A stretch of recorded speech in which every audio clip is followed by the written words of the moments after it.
What up, though, Detroit? Welcome to the second installment of the Dimes and Buckets podcast. Today we have a wonderful show planned for you guys. I got my man's WSB Wolf of South Beach over here with me. I got my man Sleep McLovin with me as well. And today we're going to get into the Detroit Pistons Summer League review, as well as what players impressed us and or things about the team, and as well as what players or things about the team disappointed us as well.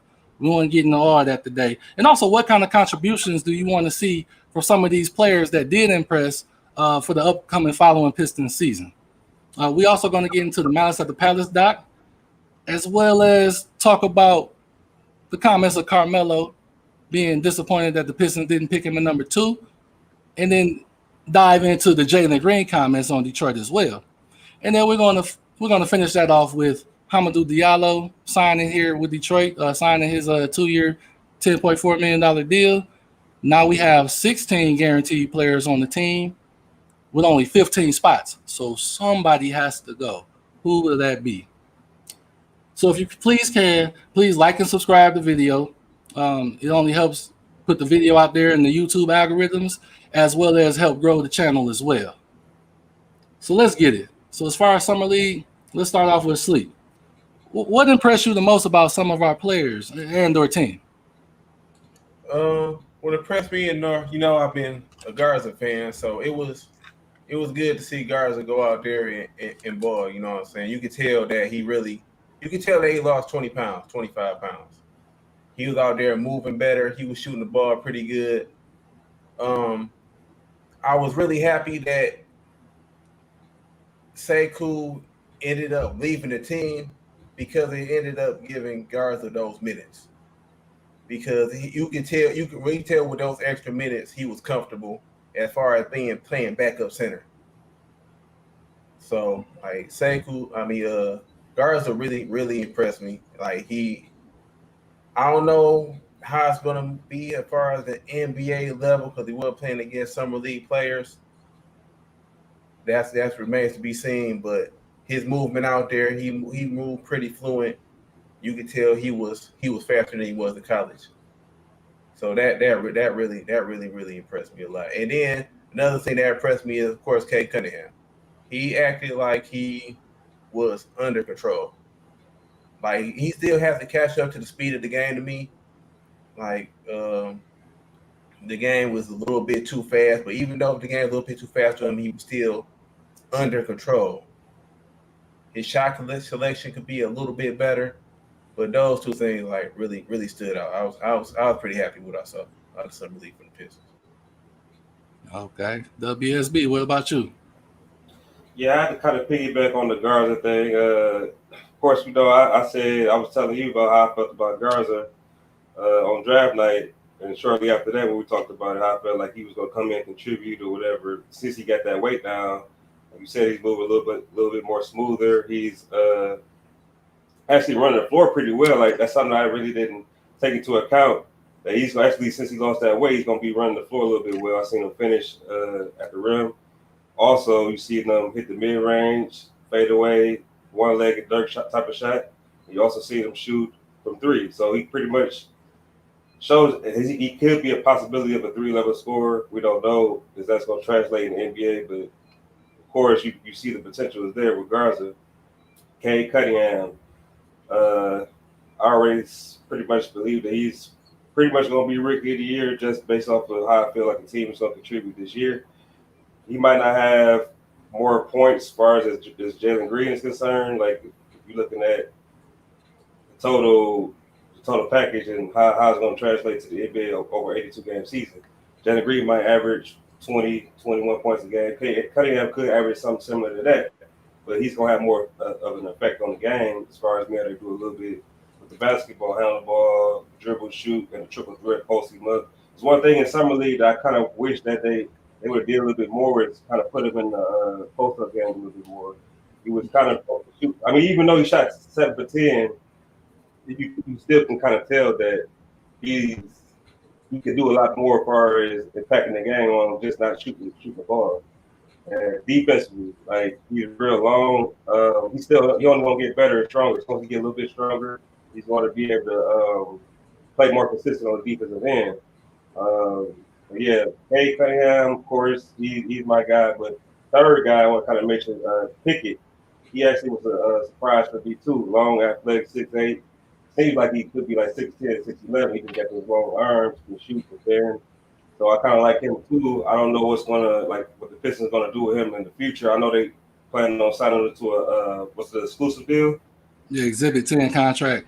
Yeah, Yep, Exhibit 10 Exhibit contract. 10. So I can see him kind of developing later on down the road. But the fact that the Pistons has a lot of spots, I don't know where he kind of fits in. Because they actually they need to get rid of a guy in the next couple, I guess, before the season starts. So it's a little conflict with that, but I kind of like his potential. Right. Yeah, I feel that. Yeah, I agree. Both of y'all brought up some really good points. One thing that impressed me most about the team was one of the biggest questions we had coming into the summer league was whether Cade and Killian could actually play together at the same time. And I feel like Cade answered that question. You know, he was able to score with the ball in his hands, without the ball. You know, like you say, in the post, at the small times we use him in the post. Wish we could have saw more of him, but you see the game is there. He can score anywhere. Now, as far as Killian, I thought, you know, him coming in the summer league is about whether he could be aggressive enough, you know, to be a legitimate threat offensively. And I can't say that he really answered that question, but you did see a little bit of aggressiveness in him early in the games, but it didn't last throughout the whole game, and that was a little disappointing. But the one thing that you did see was the effectiveness of the defense in our backcourt with Cade and Killian out there. They were stymieing the other team's backcourts the 3 games that they played. I mean, what's his name? Teo Maladine. He was like 4 for 15 or something like that, shooting the ball. You know, Jalen Green, you know, he got a lot of hype for that game he played against us, but he only made 6 shots. Only made 6 shots, like literally. That it wasn't like he was just out here just lighting it up, just going crazy. 25 points. You know, a lot of people want to proclaim him that he got the best of Cade, but he only literally made 6 shots. And then he went 10 from 11 from the free throw line, which is good. This is great. But 3 out of 4 was on Cade. So it's like it's not like he was just sitting up here abusing Cade, you know, showing his dominance, why he should have been number 1 pick. Because there was a lot of possessions that game where you saw Cade and Killian smothering him, and he couldn't do nothing but just pass the ball off.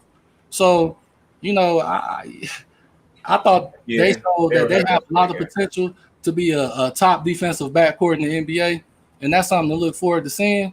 You just want to see more growth and development out of Killian offensively. But as far as Cade, I thought he answered those questions. Like, he could play with anybody. It don't matter who's at the point, who's at the 2, who's at the 3. He can do it. So, you know, and like I say, even the last game where they played against the Knicks, they had Emmanuel Quickly 1 for 10 through the 3rd quarter.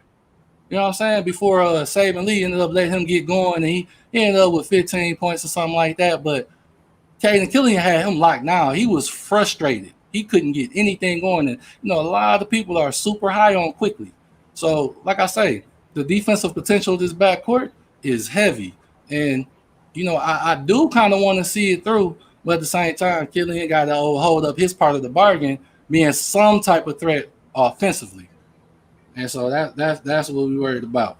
Also, I piggyback on what y'all guys said, Luka. I mean, everybody know Luka. He got a nickname now, Garzilla. You know what I'm saying? Everybody, and I didn't like the pick at all. You know, I'm on record saying that, you know, I didn't think he was athletic enough. I didn't think he could hold up defensively because he didn't play no defense in college. But them little 25, 30 pounds that he lost, he looked a lot better, you know, moving around. Not saying that he's even average defensively. He's still, you know, below average, but he's not nearly as bad as, you know, I initially thought he was, especially after losing that weight. So kind of interested to see how that's going to translate to when he's playing against the real top level athletes, you know, come the season, you know, because, you know, the G League, I mean, not the G League, the Summer League is totally different than actually playing in the actual league. And Jamarco Pickett, like you said, Wolf, man, this dude went 9 for 18 from 3 in Summer League, 50%, you know, through 4 games, you know, shows great length, you know, on defense, you know, even showed a little bit of off the dribble prowess, being able to hit shots off the dribble, little fadeaways. he's an interesting guy to have on your G League team to see if he can develop into something.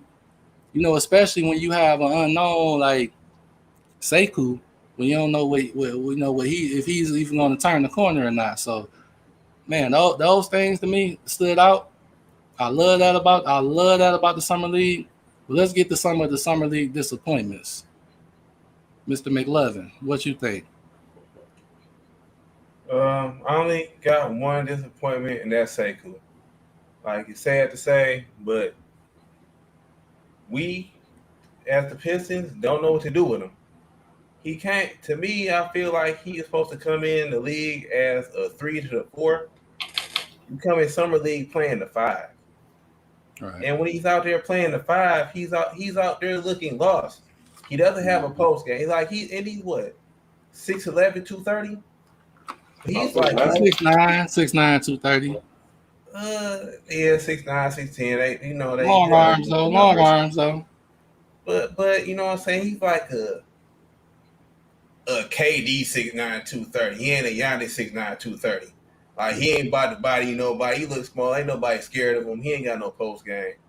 So if he's playing center on the offensive end, you can't give him the ball in the post because he's not gonna do nothing but pass it out or throw up a bad shot. 3-point line, he's 2 games he played, he's 0 for 6, 0 for 3 in both games. Mm-hmm. Like, so what are we supposed to do with that? There's nothing we can do with that. I thought he would have at least worked on his shooting or worked on some part of his game.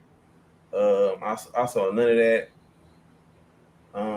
Moving forward, I don't see him. I don't see him being the Piston beyond the summer league. Like, going into the season, I don't think he's gonna be here. If he's here, I'll be highly surprised. So if he's not here, then what you think gonna happen to him? You think he's gonna be cut or he's gonna be traded? You have to trade him because he has value to somebody. It might not be to us, but he has enough upside to some GM that you have to get something for him. You can't just throw him out there. Yeah, all you need is one. Like, that's all you need is one. So I think it is 1, maybe 2. It might be 5. You never know. But for the right deal, hey, what's up? You want him? Go ahead. Right. My thing is, what team is gonna want a player that's like disinterested, like has no motor, like you just see him out there on the court sulking and who wants a guy like that? Of course, he's not the center of a trade. Would you get second round pick for him? Something like that? Oh no, I doubt it. He probably a throw in or something like that, man. Like, me personally, nobody's giving up nothing to get him. Me personally, I don't think Killian and Cade are going to work as much as Ron says they do. I didn't say it was going to work. I said Killian got to improve his offense for them to work, but they have defensive potential. That's what I said. So with that being said, I say you package Killian, Sekou, and Jeremy, which is not going to be a part of our future, in my opinion. Package them up, you can get something for them. Well, I mean, what do you think you're getting for that package of those 3? Grant, Sekou, and Killian. What do you think that really fetches back? Like, what is somebody giving up for those 3? Now, Grant, of course, somebody might give up something for him, but what is somebody giving up for those 3 in totality? Well, we need shooting. There's no question about it. We don't have enough shooting. Sacramento has way too many guards. They have a large jammer guard. Come on, bring Buddy Hield. He's not happy there. They've been trying to trade him all off season. I'll take Buddy Hield. So in. Hopefully we might get lucky enough to get a first round pick. You never know. But that's a chance I'll be willing to take. You'll trade Killian just to get Buddy Hield? I mean, you have to add Killian in the deal to me for with Jeremy Grant. With Jeremy Grant already a part of that deal, you have to add Killian into that. You don't have to. As a matter of fact, they might not even want him. But order for it to be enticing to him, if we get a first round pick in return, like we have to get a first round pick. I doubt that. Like they already having De'Aaron Fox and Davion Mitchell. They already got, like you It'll said, have to be like a 3-team, 4-team with type of Tyrese deal. Halliburton. I don't think they want to trade yeah. for Killian Hayes. Like I don't. You definitely would have to add a player, but to me, Killian is a pass first player.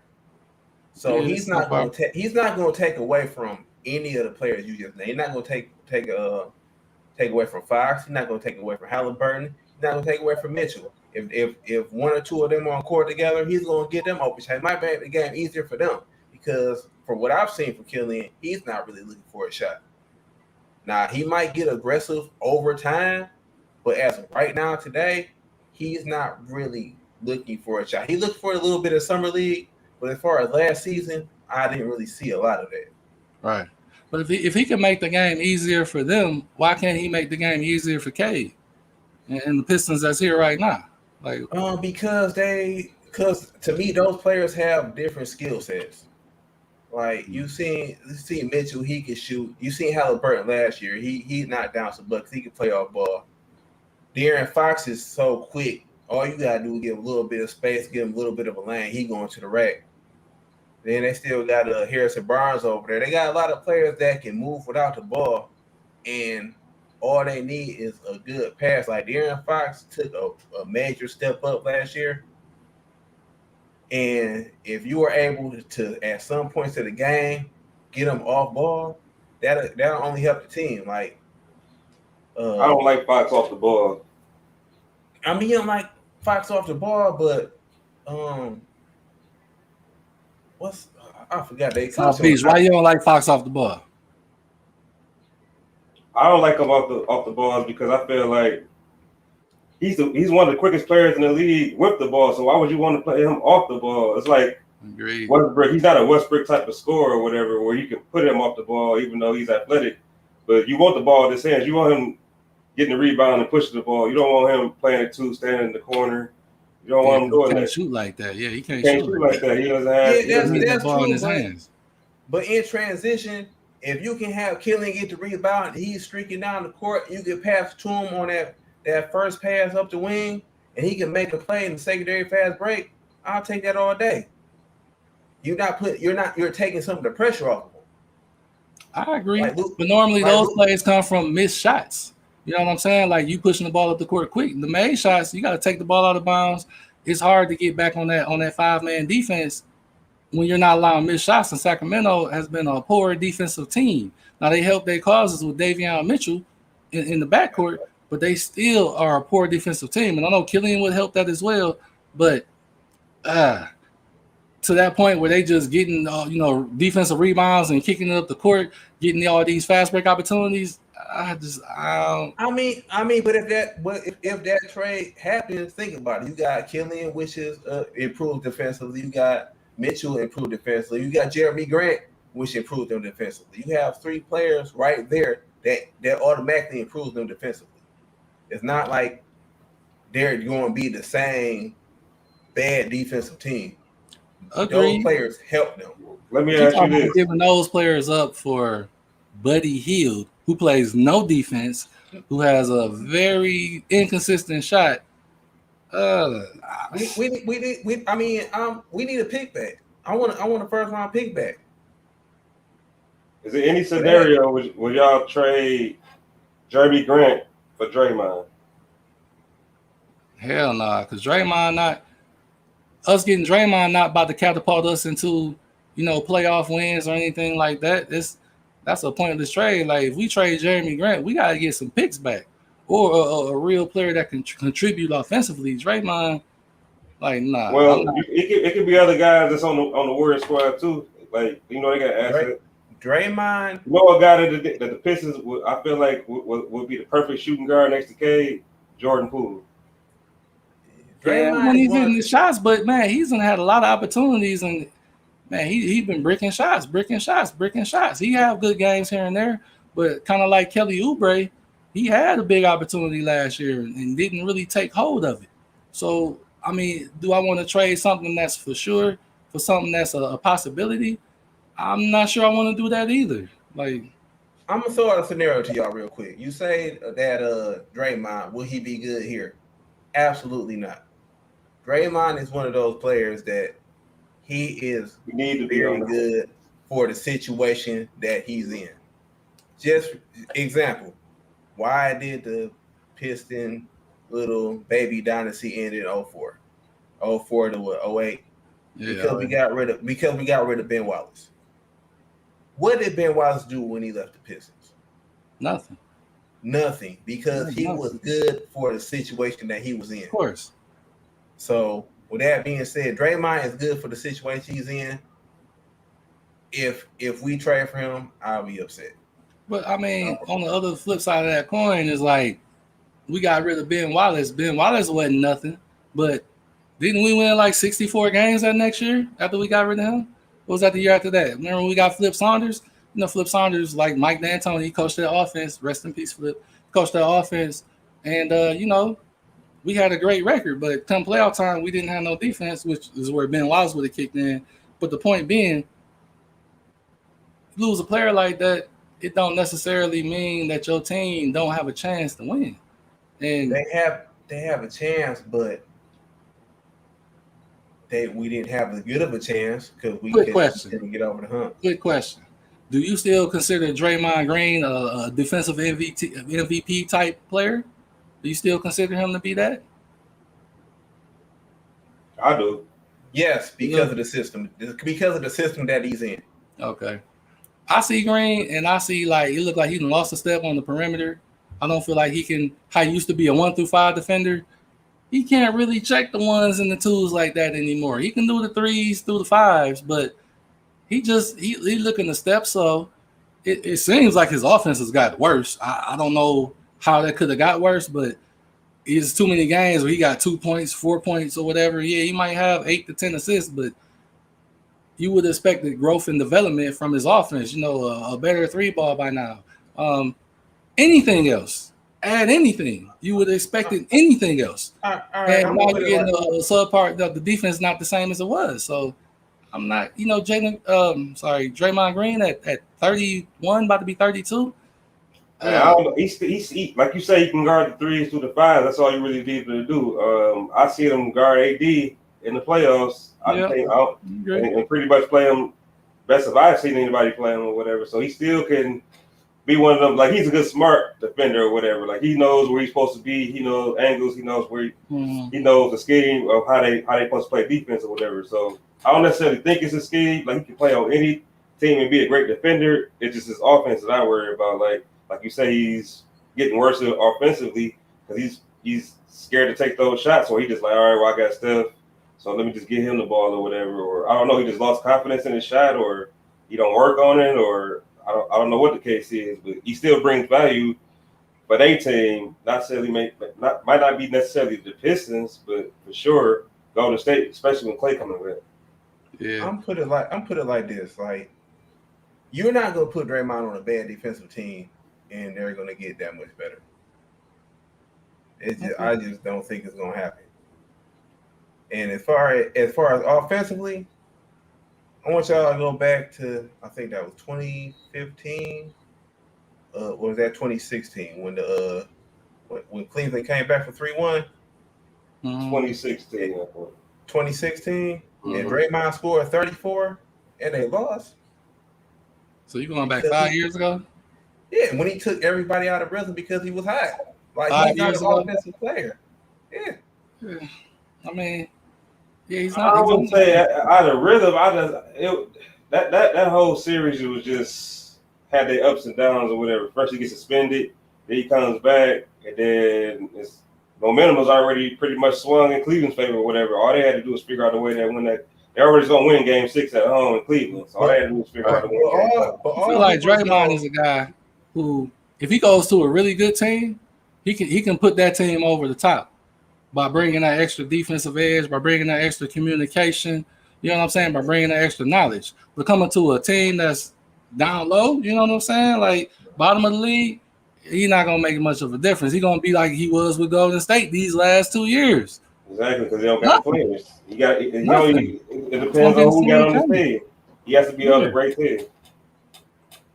So that's my whole thing about Draymond. But enough about him. One of the things I was most disappointed about the summer league was our first two lineups of the summer league, the first two games. We put nothing around K. We put one shooter around K. We only had Sadiq Bey. You know what I'm saying? And I feel like that suffered those first two games that we played, and we didn't really get to see like the full gamut of what he could do. Because you had Killian out there with him who doesn't shoot. You had Tyler Cook out there with him who doesn't shoot. You had Sekou out there with him who can't shoot. And then you had Sadiq Bey out there. And the court was so crowded. He really never had a chance. And you saw the big difference once Sekou had to leave for personal reasons after the second game. And then the third game, they started Luka and they started Pickett with Bey, Cade, and Killian. It was so much more spacing. It was ridiculous. And then what did he do? He goes 7 for 10 from the field, from the three. Because he had so much space to work with. And Pickett definitely helped. You see, he was knocking down shots. He was 4 for 4 from three that game. Had a couple other shots besides that too. Like that, you can't put a lineup out there with this guy of guys that can't shoot. He needs space. You got to spread that floor out. And so, like, that disappointed me the first two games. We got to see it the third game. That was great to see. Didn't get to see it after that because they shut down Cade and Killian. And then Sekou was gone after that. I wish we really got a chance to see them. Disappointment. Tyler Cook, man, like for a guy that we had on our team for most of the season last year, this guy was playing summer league like he was a NBA 2K AI player in the rec. Like this guy couldn't do nothing. He catch the ball. He take forever to go back up with it. He don't have no type of agility to avoid contact or anything. Like the guy is crap for brains on defense. Like it was. What about his hands though? The hands was even worse. He ain't had no hands. Like he's Edward Scissorhands. Like what are you doing? Like I don't understand. You can't catch these. He messed up so many Cunningham assists, Killian assists. They tried to throw him some lives. He couldn't catch them. Tyler Cook, he just proved to me like you just like a permanent G League player. Maybe if he turned like 28, 29, he might get some extra skills or something like that. But like right now, for the time being, that he shouldn't be up here no time soon. And that might be, too easy to pick from. But this is a guy who gave us some, a lot of minutes last year. He did show a little bit of something last year. You know what I'm saying? But like Sleep said, Sekou. Sekou. He's such a mixed bag because he has shown very little. Like he's had some big moments to make you think like he has potential, but like his season last year, he couldn't shoot. He couldn't play defense. He wasn't running the floor hard. He didn't come with energy every game. And then you parlay that into the summer league. Once again, they had him playing the 5. And he went 0 for 6 from 3, in the 2 games that he played. He was rebounding okay. But besides cutting to the basket, he didn't really bring too much offensively. Now, defensively, I will say, this is coming from a guy that's been hard on Sekou. He brought more effort and energy than he did during last season. And that was evidence from the first game where he had 5 blocks. And he had a block the last game too, but that he played the second game. But also, he was running the floor extremely hard. And I noticed, like, before in the season, he would never run the floor hard unless he thought he was getting the ball for a bucket. Besides that, he would just be, kind of lollygagging down the court, getting to wherever he needed to get to, but with no real urgency. During the summer league, I saw him when I was cutting up clips to try to, looking at other players. I saw plays. He was running hard, and him running hard was opening up things for other guys, opening up other passes, even if he wasn't getting the ball. And that's something I hadn't seen. Him rotating on defense was a lot better than I thought. But like I say, the main disappointment was his offense, man. It's not coming around at all. Like he's still airballing shots. He's still overshooting shots. He's still going soft to the basket. That was tough for me. That was tough for me. So, Savitas. Oh. Man, I'm so done with this guy. I've seen this guy have one good game in his career. Up until the last game of the summer league. But When was that? man, I forget the game. It was one of the last games of the season. When everybody get to play, and he finally knocked down some of them shots that he always missed all the time, just like he did in summer league. And so, like, I know some people might think that's picking on him because he ain't getting a lot of time, but I just want to go over a few things real quick about why I feel that way. Like, look at this. This is an easy shot. You got to hit that. Like, you got to hit that shot. Like, coming around this baseline. You a shooter. You got to hit that. And then look at this right here. This the end of the quarter. Get back on defense. Like, that's just terrible. You give up that 3 at the end of the quarter. Like, look back at this play. I ain't picking on this guy. Hold on. Look back at this. Look, you got Luka Garza in front of that dude. All he got to do is run to the right, and then that guy can't get that shot off. But he just does it. And then look, easy backdoor cut. Defense all out of whack. We lucky we only gave up a layup on that play. And then saying, look, no handle. He has no handle whatsoever. Just missing wide open shots that shooters are supposed to shoot. It's irritating. He get the ball down low. Why are you down there if that's what you're going to do? What are you doing? Look at this. That's a shooter. What are you doing? I can't take it. The lack of confidence because you can't hit nothing. And then you just, that's your claim to fame is backdoor cuts. Just like Sekou. But you can't shoot and you're a shooter. Soft takes. That's not even a foul. That's just out of bounds. It's a soft take. Look at this. Wide open all day. What we got? Bricks. That's all we got. Bricks. Bricklayer. Bricks. Just bricks. This all from the summer league. This dude went 3 for 17 from 3 in the summer league, and all 3 of those was in one game, the last game against Orlando. And here we go. Look at this. Timeout. Now that everybody think, oh, that's a great shot. Terrible shot selection. This guy, foot on the line. Why you got a foot on the line, Kevin Durant?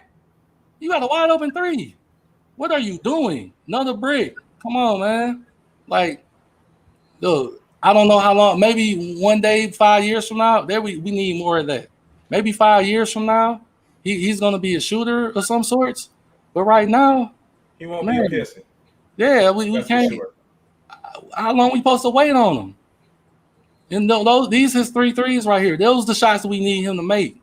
But how often have you seen him make them? Look at that. Another one. Just terrible, man. Just terrible. You can't go right with him, and it's like he doesn't have his shot selection. Is like I get that you breaking the shots, but you're not making the shots. Why not try to get the easy layup or get to the free throw line to catch some type of rhythm? But every time I look, he's taking a contested shot off a screen or off a pull up or like come on now, like you just jacking up shots, man. It's like we ain't playing outside in Rucker Park. Like what is this about? How long do you wait on a guy like that? Because he has a shooting acumen. Like, say 5 years from now, this dude turned into Joe Ingles or somebody. Would you be surprised? No, I wouldn't really be surprised. But how long do you keep a roster spot for a guy like that is literally showing the bare minimum? You know what I'm saying? To take a flyer on him for like 4 or 5 years from now. Ask Chris Middleton. Chris Middleton came along right away. What you mean? Like he had a blown out knee when he got drafted by the Pistons, and then we traded him at the end of that season. He was a throw-in with the Brandon Jennings, Brandon Knight trade. He was a throw-in, and then he started contributing right away. Not up to this point, now that he getting MVP type status, all the accolades and stuff. But he was somebody that people saw. Yeah, this guy, he's a player. You need to keep him on your team. He got something to contribute. DeVitas, Sir Trashes, what are we talking about? He's a certified bricklayer, bro. That's all I'm gonna say. Yeah, so he was a guy that kind of like going in the summer league. I felt like he could have made a spot for himself on the team with being able to knock down shots because, like y'all say, we need shooters, and that's what he was drafted to do, was to shoot. Do you realize that all Cade's passes, only 7% was made off of his passes. Yeah, that Houston game. Yeah, I saw that stat. Yeah, because K was 4 for 9 from 3 that game. Mm-hmm. The rest of the team was 3 for 26 from 3 that game. 3 for 26. 3 for 26. How's this man gonna get 10 assists when they can't make a shot? Right. It's like going back to his college days, same thing. When I watch the highlights of if it's college, nobody passed the ball to. Buddy Hield. Buddy Hield. That's why it sound good right there. But the last guy that I disappointed in the summer league, man. A lot of people not gonna like this, man. But Saban Lee, man. I've been on his head, man, for a long time because of his decision making and his just can't shoot, not wanting to shoot, lack of confidence driving to the hole, even looking for a shot, going to the hole, not finishing strong. I just don't feel like this guy is a point guard, and I like the kid, but I don't like him. Everybody trying to anoint him as the backup point guard, and I just don't see the decision making and the shot making, and I just don't see it in him. And here's why. Like, look at this play. He come down the court. Hold on, time out. He just come down the court and just literally just throw the ball to nobody. Dude not even looking. He ain't paying no attention, but you throw it just nowhere. Running the pick and roll, pocket pick, it's easy turnover, And these through the first 3 games. Just dude go by him, just a bad foul. Just a horrible foul. Dude going so far under, they ain't got no choice but to let him shoot. And everybody wants him to shoot that because that's how he shoots. Look at this bag. Shot clock running down. Oh, timeout. Hold on. Look at this. He got a big man on him. Hold on, let's add to this play. My fault. I ran it back too far. That's terrible. Did I run it back enough? I didn't run it back enough at all. Don't worry about it. Look at this. Charging call. Just out of control. Wide open for a 3 in the corner. What you gonna do? No shoot it? No. Ooh. Are you serious? Whoa, timeout. What was that? Timeout. Hold on. Look at this. Dude, this is so terrible. Dude, he got body blocked and blocked from behind at the same time. That was like Orlovsky running out the back of the end zone. Poor guy. Government still giving out bailouts. I don't see how that was a foul. Once again, no bag. Can't get around big men. Get your stuff beat. Like, y'all want this guy as your point guard? I don't understand it. Look, he can't even get open on a full court press with one guy. A point guard. Lucky they wouldn't let me clip the next play.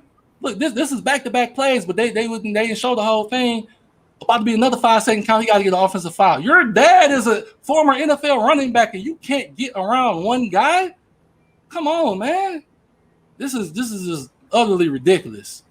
Look at this. Come on, man. This the dude. Who makes this play? Timeout. Hold on. What NBA player have you seen made a worse decision than this?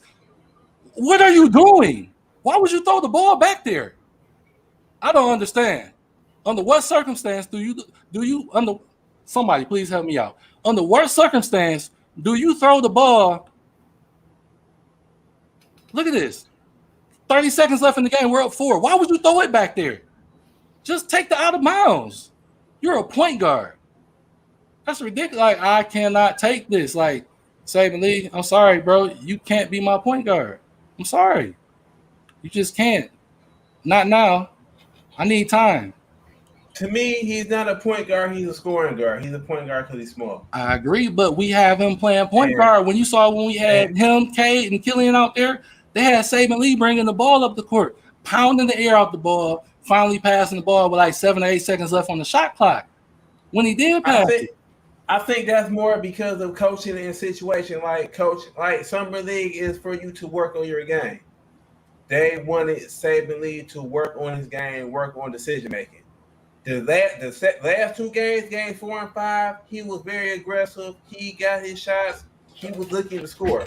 And the pressure was off him. He didn't have to worry about Cade or Killian taking his touches. He had the whole show. He had the whole show to himself, and he proved that he could score the ball. Right. Like But that, and all he needs to do, to me, is just be comfortable in his skin. Be comfortable knowing if I don't mess up, I'm not going to get taken directly out the game. right, but that's not going to be his situation come the season. Like, yeah, he had that situation in the summer league with no K, no Killian, no Sekou. But come the season, we're not going to be able to play through all of these mistakes. That's why I said hopefully he gets comfortable. Hopefully he gets comfortable over practices and over playing with He's been doing this. He's been doing this, man. He's not about to get comfortable no time soon. It's going to take him a year or two in the G League. Last season doesn't count for me. We were tanking. Towards the end of the year. But you got him valuable play time. He got a lot of play time with Killian out. What happens. Have you seen what tanking does? Do you know bad players get ample playing time because they're tanking and they're not trying to win. They're making these players work on their games in live ball situations, live game situations. That's how you effectively tank without people laughing at you. Like, I don't really think he had a bad end of the season. I think coaching staff wanted him to work on certain parts of his game so we can get better for the following season because they believe in him. Now, everything you said, I totally agree with. That's how you develop players. You're absolutely right. I'm feeling that. My thing is, you watch this dude do the same thing throughout all the last season. And now you come in Summer League with lesser players literally doing the same thing. And then you think because he played 2 games without everybody that's supposed to be on the team, that all of a sudden he done turned the corner. I can't believe that. I'm sorry. I gotta see it. And I don't see it off them first 3 games. I don't see him turning the corner no time soon. As a point guard. Hopefully he gains confidence off of that. Like, he's not a point guard, he's a scoring guard. He's just short. He's a point guard because he's short. We're not disagreeing about that. But my thing is we have him playing a point guard role, not a scoring guard role. How many times last season do you see this guy? He was on the same thing Killian was on. He was going to the hole, not even looking for a shot. He looking for somebody to pass the ball to. All that aggressiveness we saw at Vanderbilt when he was averaging 19 a game, all that went out the window. We see it every once in a while. He might take a rebound and go all the way and dunk it. But the fact of the matter is, if this guy is not in a fast break situation, if he's coming down 5-on-5 defense, man, he really ain't got much for it. Hopefully by us, if we go into the season with Killian and Cade, we have 2 point guards. There's always going to be a secondary ball handler on the court. Hopefully that helps his game if he gets the playing time, and hopefully that helps him out. Like, hey, is he a primary guard? Agreed to no. Say it again. Would he be the 4th or 5th guard? Like, where is he going to get the minutes? 4 right now behind Corey Joseph. I think Corey Joseph they're going to have it as the 3rd guard right now. But after him, I think it would have to be Sekou. But you got to think, like, if Cade or Killian or even Corey Joseph go down, Sekou the next man up. You say what? Saban. You said Sekou. Sekou, yeah. I'm sorry, Saban, yeah. Saban, yeah. Sekou ain't going to be no, not Sekou. Saban after Corey Joseph. But if one of the first top 3 go down, then, he right there in the mix. And I'm not sure I want him to mix. Not as a point guard. I mean, if he improves his game, I can see how us having a 3-guard rotation at some point to the game. But think about it. You already got Killian. That's for anybody. If Sekou improves his game, he'll be in the game. But the question is, can he? At the rate that we need him to. I think Saban Lee has the potential. Potential for what? To be a scorer in this league, be a scorer in the NBA. Yeah. How many points? What's his potential points per game? What was Roddy Stuckey's potential? Are you really basing this off of bum Stuckey? What did Stuckey do after he wasn't on the Pistons? He had a decent run in Indiana. He had a decent run. It wasn't horrible. You think he's gonna be Roddy Stuckey? I mean, as of right now, for what he's showing me, that's his ceiling right now. Can his ceiling grow? Yes. But can he score and give me about 12 points a game in the right situation? I believe so. Out on the Pistons. Not on the Pistons. You have to do it from a backup role, and scoring 12 points as a point guard off the bench. That's pretty damn good. Hey, if they throw Killian in a trade, He gonna have that extra playing time. You never know. But you still gonna play Killian at the point at times when Cade not on the floor, so it's not like it's gonna be a lot of minutes. I said they throw Killian in a trade. Then he's gonna get more minutes. There's going like we all agree there's going to have to be a trade or a cut made for it, and whatever happens is going to benefit Savin Lee because he's going to end up getting those minutes. I just don't want him learning on the job at the highest level. Go to the G League and learn that. Go to the Motor City Cruise, learn how to be a point guard. But why not? We're still not ready. We're still at least 2 years away. We're not ready yet. But why waste that time on him when you don't have to? Go waste your time on somebody else. I wouldn't say 2 years away. 2 years. You saying 2 years away from what? Yeah, I think we next year away. 1 year, because after this we got a lot of money falling off the books. Exactly. We're gonna be able to sign the top free. If they'll come, we're gonna have the money to sign a really good free agent next year. I mean think about it. I'm 2 years away from actually being a contender. It's a lot going on in the East.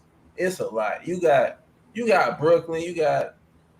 I think Milwaukee will. Bro, we just trying to be Atlanta right now, man. We ain't trying to say nothing about winning. We trying to get to the second round or something like that. We trying to win a playoff game. We haven't won a playoff game since what? 2009, 8, something like that. If we make the playoff this year, who we gonna beat? Play-in game. I said win a playoff game. Win a playoff game. So playoff game is a playing game. But we're not talking about for this year. We expect this year is going to be another year, down year. But next season is the season we supposed to take the next step. And Cade has kind of accelerated that process. Us being able to get Cade. And even next year. So what next year going to be? What we're going to be? Our ceiling is going to be what, a 7 seed. That's still going to be. Well, what was the 03 Pistons ceiling before they drafted Darko and traded for Sheed? What was they ceiling? Come on, man. Free agent away. Get in the mix. Get in the mix. Get in the mix and be a trade away. Get in the mix and be a trade away. We were improving. We had a veteran core. We were not a championship team until February when we traded for Sheed. That's when we became a championship team. And we had a Hall of Fame coach. We don't have a Hall of Fame coach. He's a Hall of Fame coach because he won that chip with us. That's why he's a Hall of Fame coach. No, he was a Hall of Fame coach before. He got the college chip and he got our chip. I mean, he coached forever. But what really he went to the finals 3 years prior. It didn't win. What did he win? How many did he win in Philly? Did he win a game? Do you want to see that Phillies team? Do you want to look up that Philly team? That team. We're not talking about Eric Snow and Aaron McKee and Mutombo. We're not talking about them. For them to make the finals was like a win to me. Looking at that. Defense is what he coached. But that's not the point, man. The point is, man, I can't see it, Sleep. I just can't. I'm sorry. I just can't see it, bro. I don't want him a part of. I don't want him learning on the job. He hasn't shown enough to learn on the job. You can learn on the job when the expectation is a lottery pick. That's all I'm saying. Our expectation not championship. Our expectation is get better for next year. Let's see what we can do. Let you be out cold next year. But it's not a lottery pick. No, our expectation as a team. Yeah, it's not to get a lottery pick next year. We're not tanking for. I'm talking about this year. Right, this upcoming season. We're a lottery pick this coming season. We're a lottery pick. Yeah, but a late lottery pick like we've been, we're not a top 3 pick like that. I don't think. No, they're putting the balls in the blender and they're seeing where we pick at. We're a lottery team. You anywhere from a playoff spot from 7 to 10. That's what you kind of looking at. Where do we? That's what I think. Where do you find 7 at? I don't know about 7, but I know 8 to 10. I like 8 to 10. Where do you find 8? Man. Health and defense, man. So who was the 8th seed this year? 8 seed. Boston? It was Boston. Boston. What was Charlotte at? Charlotte was 9. Charlotte was 8, and they lost 2 games. Boston was 7 because they played. It was Boston. It was Boston, Charlotte, Indiana, and Washington. Not in any particular order, but those were the last 4 teams. That was it. Now Washington is going to fall off because I don't even like what they're talking about over there. I like what Indiana's doing, but Because what I can't. Charlotte did, I can see what Charlotte did last year is kind of similar to what I think the Pistons can do. Like they can have that type of season, like the Hornets did. Like our ceiling is to me is a 9 seed. Like Honestly, I don't think the Knicks are going to be as good as they were last year. I think last year was their year, to do something. They got a lot of production out of Derrick Rose, which I don't think he's going to be able to do that same thing again, and they need him to. They do got Kemba Walker though. They got Kemba Walker. Yeah, they do. They don't necessarily need. I'm not worried about him. I'm not worried about him. I mean, you got to think about. But they got Fournier too. That's not a start. Yeah, they got Fournier too. They're not a starting backcourt. They're a 1-2 punch. Like, all right, I'm gonna kill you, and I'm gonna come back in the game, and he's gonna kill you. And they got Quickly. He might kill you. Like Quickly, you got to find minutes though. You got to find minutes. You know what I'm saying? They're gonna find some minutes for him. They're gonna have to. You got 2 point guards that got the ball in their hands pretty much every play. So how are you gonna do that? I don't know. That's what I'm saying.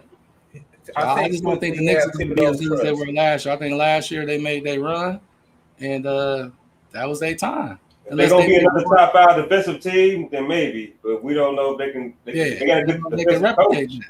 But it's going to take more than just being good defensively to be a better team than they was last year, because they did improve their team somewhat, but do we know how well it's going to mesh? Like, still got to build that chemistry. You still got to put it together on the floor. Agreed.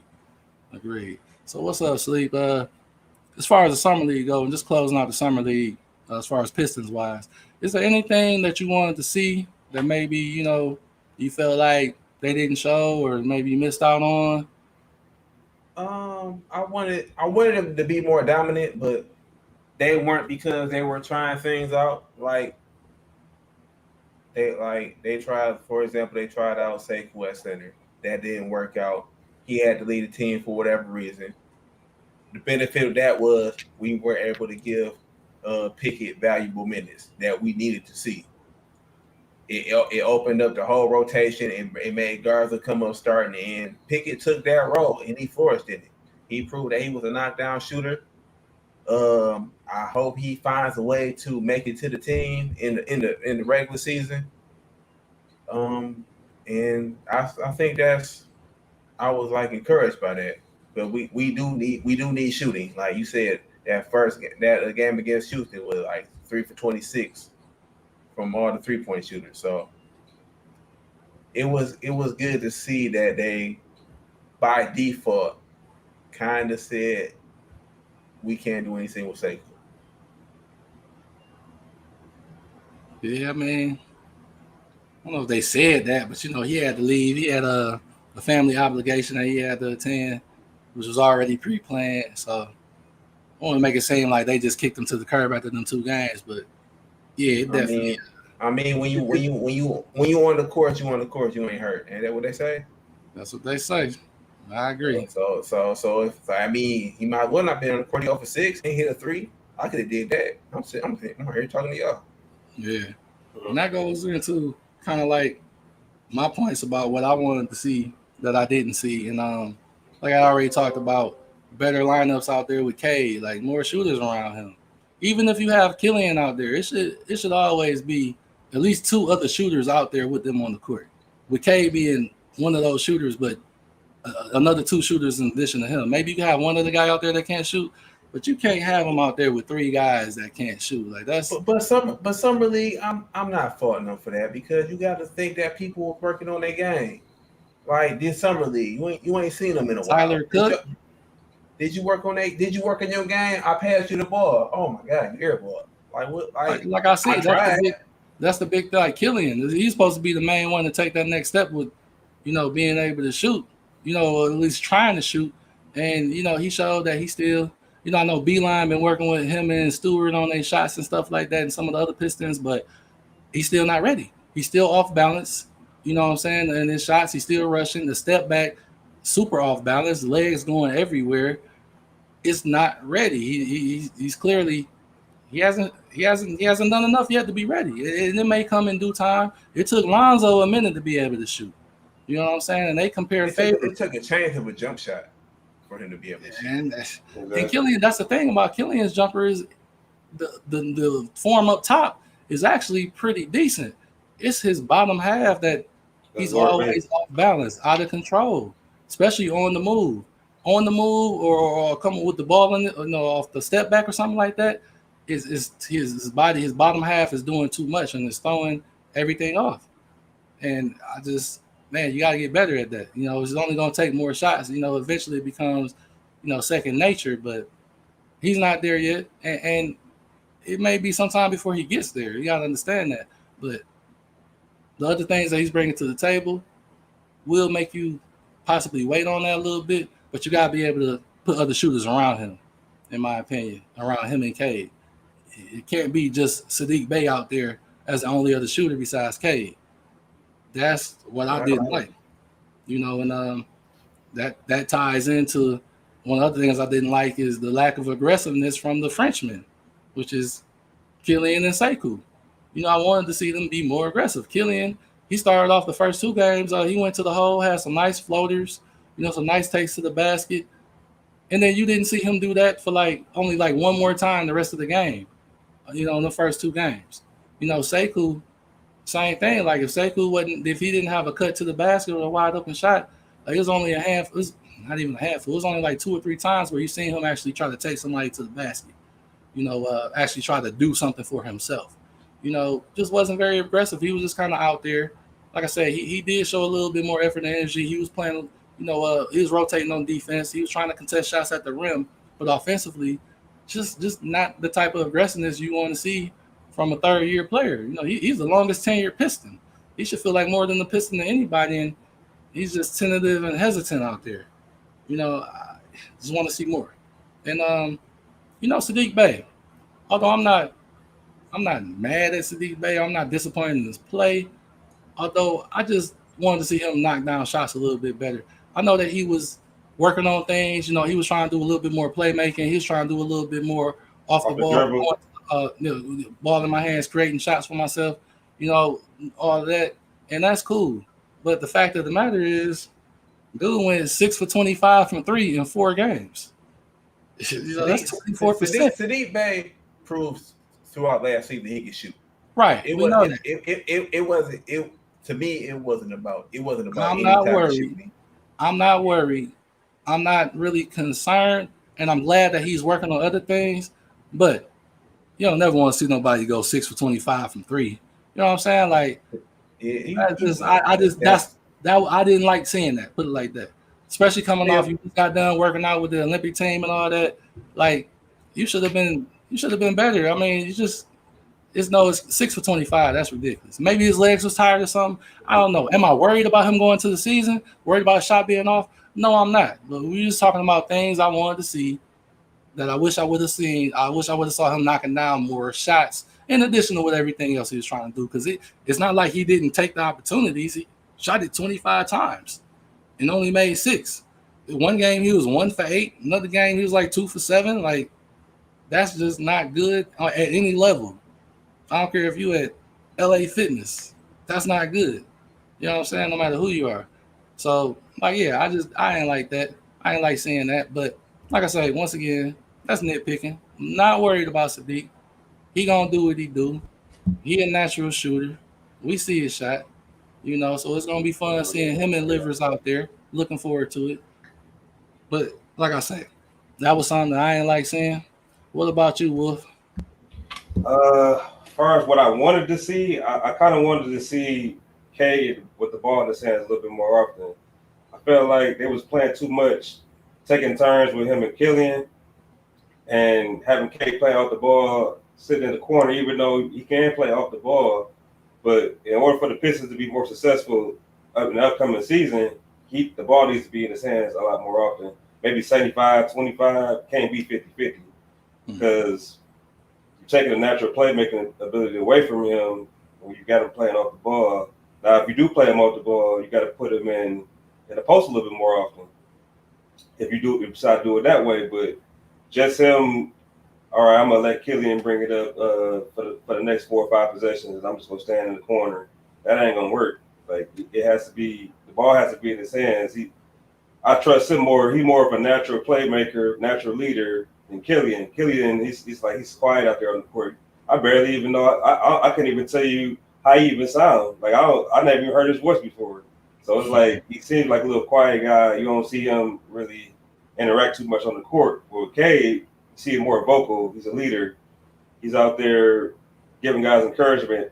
So he needs to have the ball in his hands pretty much majority of the game. I mean, Summer League, I get what they were trying to do with Summer League. They got a different coach and they want to see how he's going to play off the ball as opposed to playing on the ball. But the season for the 82 game grind, you got to have him at point guard. Like you can't have it taking turns because that's going to take away from his ability to play make. See over the defense, you got excellent court vision. So you don't want to take a 6'6", 6'7", 6'8" type of guy off the. I mean, you don't want to just have him sitting in the corner. Basically, you got to be more thought put into it than that. All right. That's so, my thing. Okay.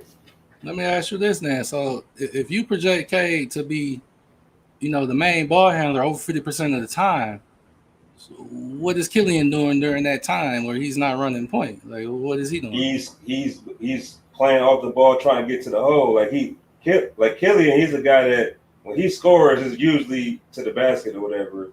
Like, I feel like he's great when he's slashing.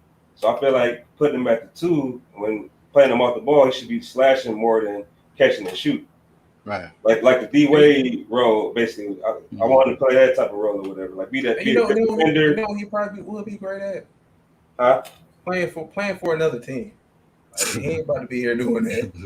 Like Killian. Like I know I'm saying, like you want him to be in a slasher, he can't shoot. So you have to. You don't want him to. I mean, of course, I want him to play. I want the ball in his hand. Sometimes, don't get me wrong, but if Cade is on the court, you want him dishing the ball on back cuts. Is Killian a slasher? I mean, at this point, I mean, he's not a shooter. When he does slash, though, he's a better slasher than shooter. Sleep. If you look at a lot of these little small, well, he's not a small guard, but you look at a lot of these guards that they go to the hole, they have a hard time finishing. Killian has that floater game. He has that little fadeaway layup game off the glass. He has that. He can get his shot up over people. Now, he can't finish at the rim, above the rim, but going to the hole, he's showing he can finish. He just doesn't do it enough. And that's the thing. Can you ever turn him up enough to want to do that enough to where it actually makes a difference? Because if you only do it 2-3 times a game, it's not enough. So do you think if we play him off ball, we're taking away from his game? Not necessarily. I mean, it depends on his train of thought, his way of thinking. If he's going to not be aggressive, it's not going to work. From what there's no offense for us that's going to work with Killian not being aggressive. That's the point. Whether he's running the point or whether he's running the 2, if he's not aggressive, it's not going to work. Simple and plain. Cade has already proven that he's going to work no matter what position he's at. But Killian, he got to prove his worth. And right now, he proved it on defense, but offensively, he hasn't proven anything. He's shown that he's got ability, but capable of being consistent with that ability and doing it throughout the course of an entire game, he has yet to show that. And I don't think he has yet to show that at any level. So I need to see it. And that's the main question that got to be asked, or else you're right. He doesn't fit on this team. Yeah, because if you're going to have him playing that type of role, then you got to get rid of him because you can't just – because Cade, like I said, when we play Cade off the ball, it's taking away his natural ability to kind of get everybody else involved. Killian is a decent point guard, but it's not like – I don't see him as a game changer. I don't see him as a guy that can average 10 assists in a season or whatever. I can see Cade doing that if he has the right guys around him, but that's what comes into play. Yeah, I don't see them doing it if they both together, but one thing I do like about them playing together is that you don't have to worry about Cade checking the other team's point guard. Killian can check the other team's point guard, you know what I'm saying? And Cade can kind of lay back, stay in the passing lanes, help out on the perimeter, help out down low. You know what I'm saying? He was contesting shots. He was getting blocks. He was getting steals in the passing lanes. It kind of opens him up to do more if he don't have to worry about guarding the point guard up the court and then getting picked by the big man and going over that screen. That's what I like. And then Killian, he's a defensive stalwart himself. Like, he's probably our best defender on the team. Mm-hmm. And you don't want to poo-poo defense, but you definitely got to be aggressive on offense. But you got to see, like, man, this dude, if he can get some semblance of an offense together, that can be a dangerous backcourt, especially locking guys down, because a lot of guys don't play defense like these guys is out there playing defense, man. A lot in the playing the point guard, guarding the point guard is very hard to do. It's too much space. These guys are too fast. It's too many screens. That's so hard to do. When you get a guy that is capable of locking down in a lot of situations, not every situation, but a lot of situations, that's something you need on your team. And we I agree. I like that. But like I say, if he's not going to be aggressive at all on offense, like Patrick Beverly is not going to work for this team. You know what I'm saying? Like exactly. Patrick Beverly is not it for our team. Exactly. So you got to come with it, man. Like as far as at least shows flashes, show signs of actually getting better on the offensive end. If you're like, all right, he's shooting the ball a little bit better, all right, cool, but you still want to be aggressive, like whatever the case may be. Yeah, I'm not even mad at the missed shots. It's the shots you don't shoot. You know what I'm saying? There's so many shots he passed up and they end up making an extra pass, and that guy's not even open. Now the whole offense is messed up because you didn't shoot the shot that you were supposed to shoot. Now somebody's shooting a contested shot with the shot clock running down. Like, no, we got to stop that. Ben Simmons game, you don't want to have that. Yeah. I mean, that's where he at right now. And not even as good, of course, but that same mentality. The same mentality. Sleep. You over there sleep? What's going on? No good. Look your eyes closed over here. My eyes, man. Oh, that's why I guess he bored. Wolf. We got to move it on. So I'm taking it. Both of y'all saw the Malice at the Palace documentary. What y'all think about that? My thoughts on it is pretty much I seen it live, so it's not like a few things I kind of didn't know, like their perspective on it, like Jermaine O'Neal kind of like explained like things in detail.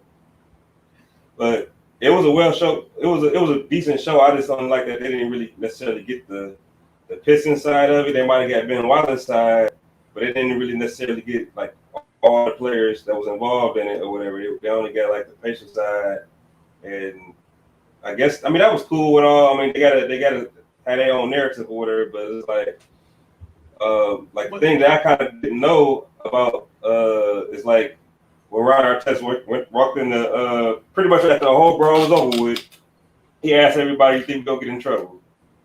Like. You see the brawl, like you see all the chairs thrown and all the fights. You see you going into the stands, and there's one thing that kind of bothered me. I'm like, the one guy that started it all, and it could have been prevented before even Ben Wallace was Jamal Tinsley. Yeah, like he the one that put get your foul now, Ryan. Exactly. Get the bug in his ear. Yeah, he put the bug in his ear. Yeah, put that bug in his ear, and if it wasn't for that, Ryan Porter wouldn't even did nothing because Jackson was guarding.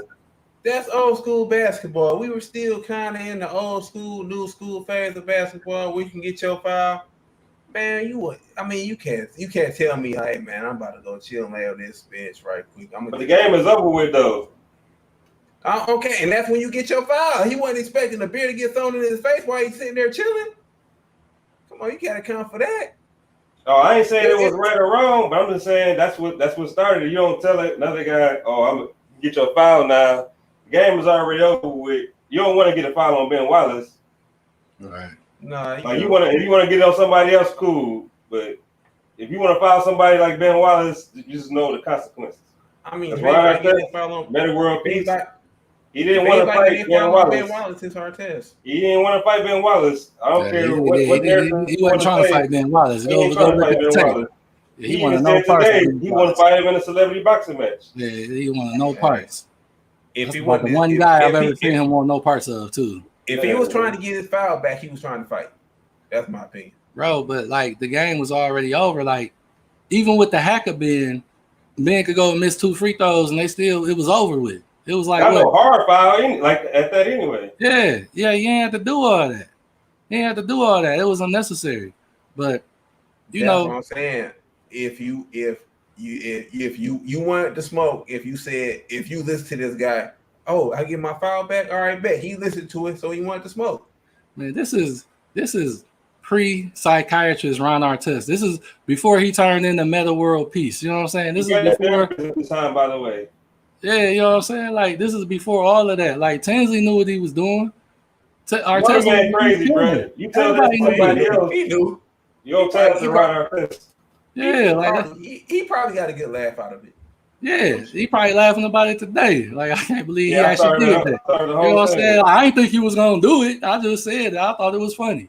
He actually did it. Like, yeah, that's cool and all. But like, my whole thing is like, once I realized Jermaine O'Neal, like his production company was the one behind this whole documentary, it just kind of lost all credibility. You know what I'm saying? Because they coming out it one-sided. They trying to paint him out as a victim. You know, I didn't like it. You know what I'm saying? Like I say, they got Artest. He's the culprit. And even though he might be, like you said, you saw what Tinsley did. Tinsley knew what he was doing. I didn't like the way they portrayed it. It was just totally one-sided, one point of view. I can see what you're saying if Ron Artest wasn't in the documentary. He was in the documentary, so he signed off on everything that was said. Man, Ron Artest signs off on everything. Like, I feel what you're saying, but I can see Jermaine O'Neal just playing the super victim role. Just don't sit well with me. Like, he just played the super naive. Oh, I was young. I was just trying to go to the game and get out from the game. I didn't want to hang out with people and all that. Like, everyone agreed on the whole documentary that the biggest victim was Reggie Miller. He was the biggest victim about the whole thing. That was his last opportunity to try to go to the finals. Everyone on the documentary agreed to that. Yeah, but he wasn't going to the finals. How do you know? Because he wasn't. Who was going? I'm never been worried about Reggie Miller. Never been worried about Reggie Miller. Reggie Miller's cute and cuddly 3-point shooter or whatever, but he went to the finals a couple years before. Yeah, one time. Don't care. He just went though. He had just went.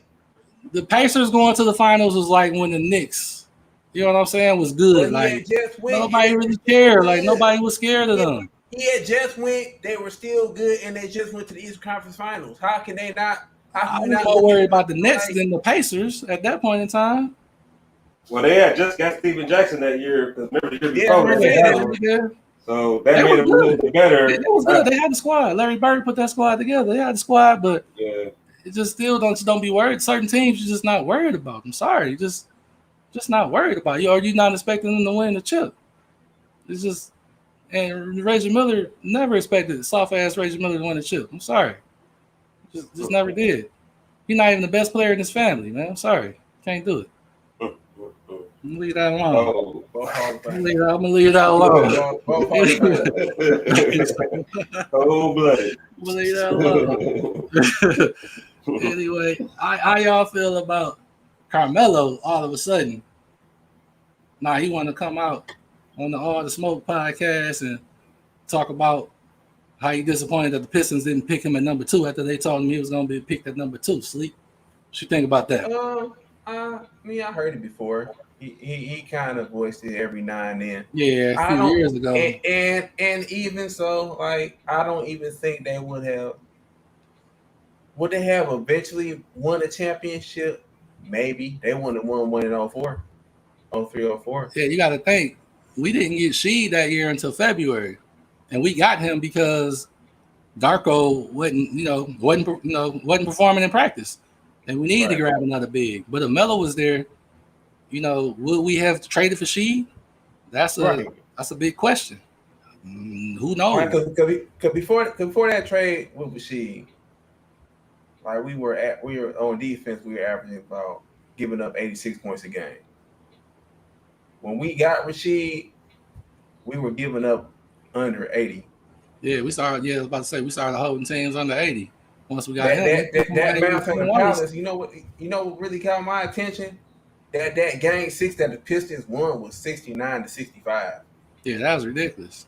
That was the whole reason why the NBA was hating on the Pistons, saying it's bad for basketball. And they even went to changing the rules. And that's how Miami got down with D Wade. They went and changed the rules. You couldn't remember D Wade broke the record for free throws in the finals. That year. You couldn't breathe on D Wade that year. Couldn't breathe on him.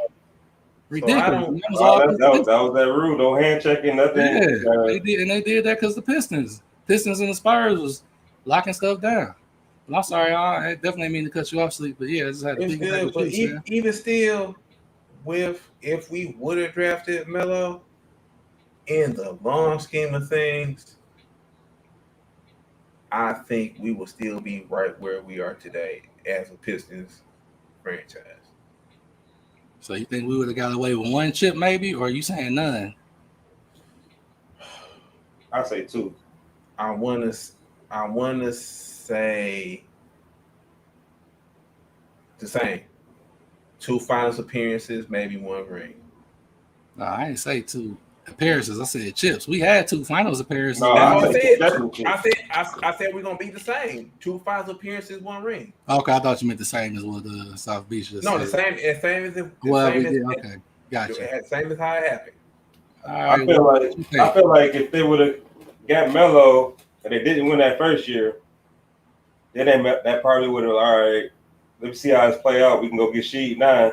Assuming, because I don't know what other teams interested at the time. It seemed like the Pistons was the only team that really, like, because they didn't really have to give up much for him or whatever. So it was like, all right, he played to the Hawks. And then he played 1 game with the Hawks. And then you get him through a trade through that. You didn't really give up much to get him. So it's like those same guys that was on the team, just add Melo, you still got the assets to get Sheed. So if Joe Dumars was smart, then he still would have made that move. Because that's not enough to win. You still gotta have 2 anchors. You gotta have a guy that can post, even though Melo can post, but he's not gonna be on the block every time. Right. You need a power forward that can post but also can shoot. So that's what she came in. So I felt like even if Melo didn't start, or he might have, because I felt like he's better than Tayshaun, even though Tayshaun was what the Pistons kind of needed defensively. But I felt like there was already a defensive team. They already had 3-4 guys that was already defensive. You just add Melo, you need that scoring punch. So he gonna average. I'm not saying he might not average 20 because I think he averaged 21 with Denver his rookie year. Probably would have averaged 18, 19 or something like that, and it would have blended in fine. We wouldn't beat the Pacers. You say would we beat the Nets? I think so because look at the matchups. You like Melo. Who is Melo going to be going against as far as the Nets or the Pacers? I mean, who's Jackson with the Pacers are our test. That's what I'm saying. You got our test. Who's going to help check Jermaine O'Neal in the post? Yeah, you got our test. Ain't that the year the Nets didn't they have Vince Carter and Richard Jefferson? Yep. Yeah, they had them too. So he would have been going against them too. Vince Carter? And Jason Kidd. Didn't they have Vince Carter on that team too? I don't think they had Vince Carter on the year that he wasn't there yet. Because the year, remember, but he would have been there. 03. Pistons lost to the Nets in 02. Right, but then we beat them the next year. Remember, Chauncey wasn't at the game. Chauncey hit that half court shot and that turned the tide for us. They didn't win that series. Yeah, we didn't win that game, but we won that series, I believe. No, that's what that turned the tide for the series. Yeah, that's what I'm saying. That's when we got the confidence to win that series. Yeah, that's what I'm talking about. Yeah. Okay. I mean, I just felt like with the offensive punch, you already a defensive team. Now, if you want to bring them off the bench, that's cool. You still want to have that nucleus together, you can bring them off the bench. Instant offense. So we would have no rim protection. Like, think about it. Our backup center was Mehmet Okur. Yeah. No, that's what I'm saying. You still got the same team. You just bring him off. If you want to bring him off the bench, bring him off the bench. That's what I'm saying. I mean, you're not losing nothing. Yeah. My whole thing about that is Larry Brown. He was one of those coaches that like he don't get along well with the young guys. You know what I'm saying? And he don't get well with you if you don't like put forth effort on defense. And we all know Melo never put effort on defense. And you saw what happened in the Olympics when Larry Brown was coaching the Olympic team. He benched Melo. It was a whole national thing. Like he hold the mess out of Melo. And Melo took it well or whatever. And he didn't really make it too much of a big deal. But who's to say the same thing wouldn't have happened when Melo was even a younger player, younger than that, 4 years prior. With him and Larry Brown have gotten along because Melo wasn't about to come and try to lock nobody down. He's coming in. Think about it. You get drafted to a team like the Pistons, you're already going to have that defensive mind mentality. You're going to learn from the guys that's on your team. You got a lot of veterans on your team, so you're going to have that. This is coming from his perspective.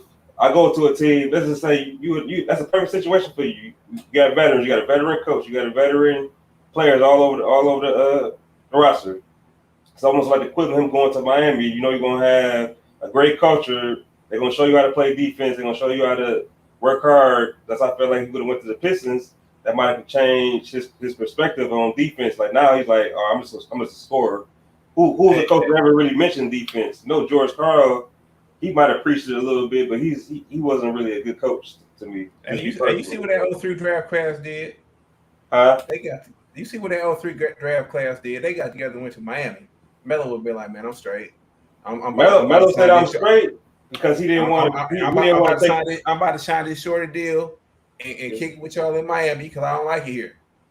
He didn't want to take. He wanted that guaranteed money, so he took the guaranteed money. I think the extra 2 years. It was like extra. Yeah, I think. I think he signed a 5-year deal, and everybody else signed like a 3-year deal. So it was like, well. Yeah. But yeah, I mean, I just felt like they would have found a way to beat the Spurs at least. Like if they would have got to 05 and they didn't win it the first year, they would have found a way. I think the Flip Saunders years might have been better. The Flip Saunders years might have been better. You know what I'm saying? Yeah, but the Larry Brown years, I don't know. And would Melo have been frustrated by that point in time? You know, to even want to even still be here? I don't know. I don't know how things would have went. He was only there for 2 years.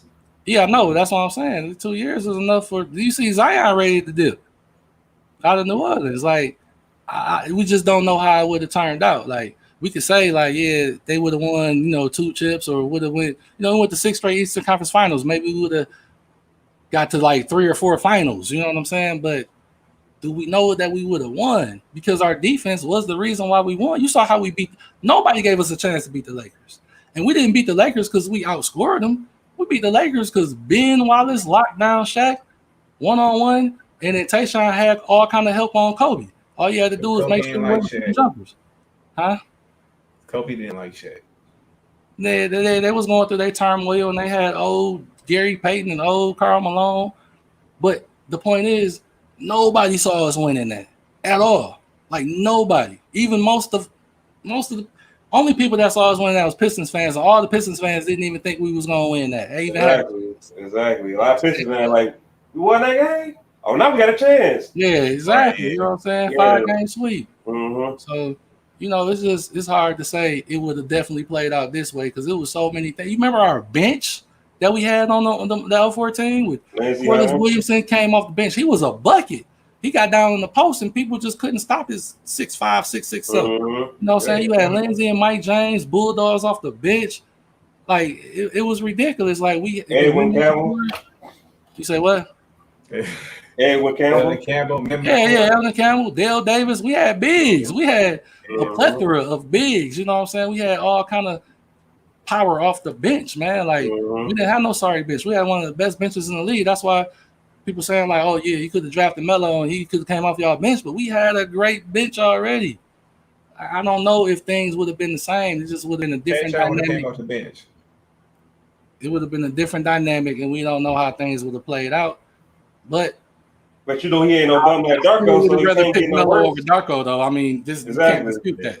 There's no saying. Yeah, there's no saying like, well, we should have picked Darko because we won the ship. No. Melo was the pick. It's just would things have turned out the same way had we actually picked him? I can't say that it would have, but they promised to take him, and they didn't take him. Like, you promised a guy, I'm gonna take you, and then next to the final hour, no, we like Darko, a guy that we never seen play before, but he had the best workout we ever seen in our life. Long workout. Chad Ford was the culprit behind that too. I'll never forget that. He was gassing them. Gassed it up. Just move forward from another guy's butt hurt over Detroit not taking him. Your boy, man. What's up with your boy?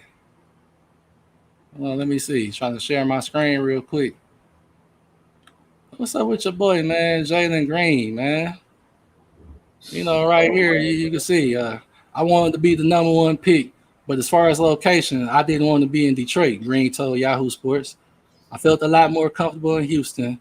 It felt like a real homey environment. With Detroit, it just felt like I was going back to the G League bubble, and I just got out of the bubble. That's pretty much what it was. in the bubble, I didn't really have anything to do but stay in the gym. I didn't have any time to get away from myself. The only time I had to get away from myself was in my apartment. That's what it felt like in Detroit. I wouldn't be stepping outside in Detroit. There are not many things you can do in Detroit like that. You're just going to stay home in the gym and go back to your apartment. And then he followed that up. What did he say? He followed that up. Where are we at over here? No, pretty much the same thing. So, yeah, this is what this guy. What y'all think about this guy, Jalen Green, man? And why he so butthurt? Why he can't keep Detroit out of his mouth? First off, how you gonna say you want to be the number one pick? I want to live in Detroit, and as soon as you get picked by the Rockets, it's I never wanted to live in Detroit. I just wanted to be the number one pick. Which one is it? So you only saying that so you can be the number one pick, or you only saying that because you feel like Pistons got a better organization? Like, which one is it? The second, what do you mean? Is nothing? I'm pretty sure he never been to Detroit day in his life. I don't know where they did that workout out. Like, it had to be somewhere Ypsilanti or Romulus, somewhere. I don't know where they did that workout at, but it was Detroit. I'm pretty sure he didn't visit the city. He didn't go downtown because we wouldn't have said, "Oh, it's nothing to do in Detroit," like he's playing in a hellhole or something. It's pretty much more. A lot of people will say it's more stuff to do with Detroit than it be in Houston.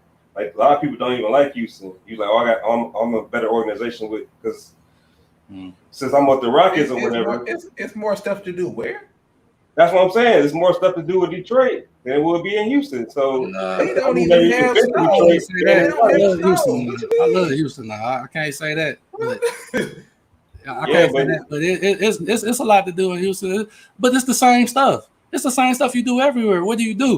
You go out, party. But think about it. You're a millionaire. You're a millionaire. You can do whatever you want. Whatever you want. You're a millionaire. It doesn't matter where you really living at, because you can go to whatever's popping. There's gonna be something popping in your area. Exactly. When I first heard those comments, I was mad. But the only reason I was mad because I was from Detroit. But when I just be like, man, all right, I took the whole Detroit out of it. This guy who's from Fresno, California. Yep. Mm-hmm. He ain't never seen a lick of snow in his life. No, I don't. Off of first glance, I don't want to come to Detroit either. Like, come on, man. I'm about to go to snow. But don't say you want to play with Detroit. Why not say, okay, I'd rather go to Houston? Just say I want to go to whatever team that picks me. He's not. I mean, that's the. And why are you dissing the city like the city has something to do with not drafting you? That's the humble response. But if you've seen when Jalen Green got drafted, he's not humble. Right. He said, I already kind of knew that. He was already flashing. The man had his goal, over 1 million followers. His goal was to be all NBA MVP. He said nothing about the team. Yeah, all about defensive. Yeah, all everything, and talking about getting that bag, getting that max contract. Said nothing about this team winning. So that being said, yeah, I want to go to. He's a me guy. All about me. I want to go to see that Warm all year. Yeah, he's 19. What are he gonna do? He can't even go. He can't even go to MGM. He can't go nowhere. What are you gonna do? Get a Hellcat? All you need to worry about is playing basketball. Why is you concerned about the lifestyle? Because you're a prima donna. Exactly. So you gotta. You want to be in the gym. Why you mad that I gotta be in the gym? I can't do nothing but go home and then go to the gym. I mean, even ain't that what made you the number 2 pick in the draft? Right. And you say you number 1. And that's my whole thing. And that's the thing that I can't stand about this dude right now, is that you say you want to be the number 1 pick. Now, if I'm a franchise and I got 2 guys I'm looking at to be my number 1 pick, you take a guy like Jalen Green, Mr. Becky with the good hair that's all broken and butt hurt. He talking about, first of all, after seeing that draft day suit that he wore, the little Jackson 5 draft day suit with the bell bottoms, I'm like, okay, I'm glad we ain't taking him. And then, like you said, Sleep, after hearing his comments in the post-draft interview, how he's just talking about himself, about how you want to be, first team All-NBA, you want to be All-Star, you want to be, all defensive player of the year. You want to get the max contract, but never said nothing about his team, never said nothing about winning, never said nothing about making the playoffs. I'm like, yeah, we got the right guy. We got the right guy, because Cade, like you say, like y'all been saying, Cade is a leader. Cade understands. He understands what putting the city on your shoulders mean. You know what I'm saying? Jalen Green would have never came out there with the bus.